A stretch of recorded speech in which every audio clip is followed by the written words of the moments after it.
How's it going? Welcome to the Ironsmith Audio YouTube channel, as well as welcome to my studio here. And in this series of videos, we're going to be talking about the XS1 as well as the XS2. I don't have an XS2 on hand, but everything that we're going to be talking about is applicable to both because the XS2 is just a two-channel version of the XS1. And we're going to talk about what this is. This is a single channel transformer saturation box. It is passive. It has multiple transformers inside as well as additional componentry. You have fully balanced TRS quarter-inch inputs and outputs. You have a pad on the output. This is around 12 dB. And you have a tone filter switch as well here. So in the up position, they are off. If you want to pad it, boom. If you want to do the filter, boom. The reason I did it that way is because the pad is reducing the output volume. So there you have full volume. Now you're turning it down, right? Same thing with the tone knob. When you have it in the up position, it's more of a linear hi-fi modern transformer saturation with a nice balance throughout the frequency response, but a little bit of an elevation in the upper mid-range for a little extra bite and clarity. And then when you engage it, you're really rolling off the top end and elevating the entire mid-range and getting a thicker, darker, quote-unquote, more vintage sound. So that's the reason I did it that way. So again, once the silk screening is complete, all that will be self-explanatory. Why would you want this? What would you use it for?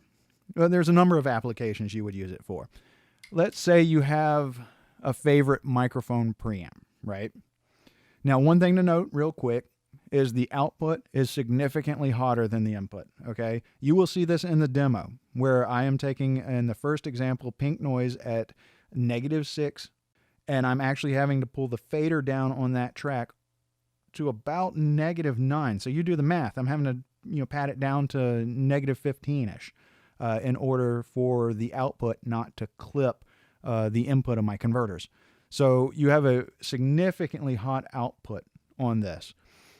Which is nice because if you have a favorite mic preamp, you get to use less gain with the mic pre, which lowers the noise floor because this output's even hotter, right? So you're not going to have that significant amplification stage. So that's going to help you in that regard. The other thing is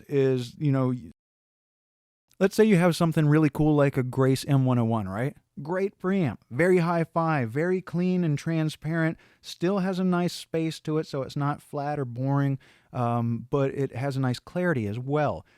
Maybe you want a little bit more grit on it, right? Say you're recording a bass guitar and you like the detail of the Grace, but you want a little more grit.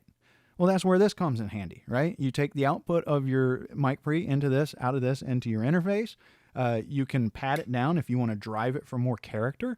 Or let's say, like I said, if you're using a Grace M101 and you love the detail and the hi-fi nature of it, but you want more grit out of it, more character out of it, boom, you can put in that tone filter and really push more mid-range and get more guts, more beef out of your bass guitar.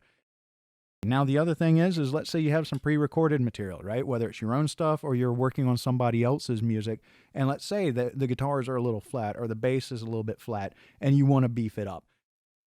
But with the two-channel version, you have obviously two inputs, two outputs. You have a tone switch, character switch per input, and a pad per output.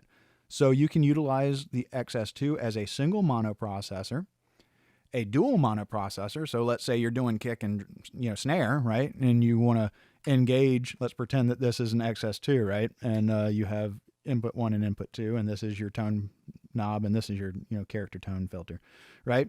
So let's say this is the kick drum and you want to fatten it up, so you engage it. But with the snare, you want to leave it nice and open and get more of that crispness and that grit, that more modern grit for the snare wires or whatever.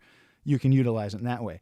But then again, you can also run guitar bus and fatten it up, or drum bus fatten it up, or hi-fi it, or drum overhead and drum room together, or complete mix. You can run your mix bus out of it. Or something that this is really great for is also putting on the output of a summing mixer. Any summing mixer will do. Obviously, we would like you to use it on the Ironsmith Audio summing mixer, but Yeah, so that's really what the XS1 and XS2 are about. It's just about adding transformer saturation, mojo, right? Because transformers are cool. We like the tone that they give, the slew rate and the grit and everything that they do. So just this gives you a little bit more utility with the pad, hotter output, and then the tone character switch there. So that's the XS1 and XS2. In the next video, we're going to talk about the philosophy of why I designed this. And then after that is going to be the demo videos.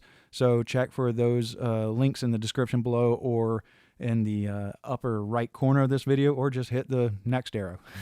So I hope you enjoyed this video and sparked your interest in the XS1 and XS2. What that stands for, by the way, is XFO, Transformer Saturation Single Channel, or Transformer Saturation 2 Channel, and as well as XS, an excess of character.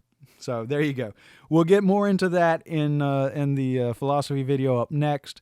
For more information, feel free to message me here through YouTube, or check in the About Us section for a link to our official Reverb store, where you can also contact me there.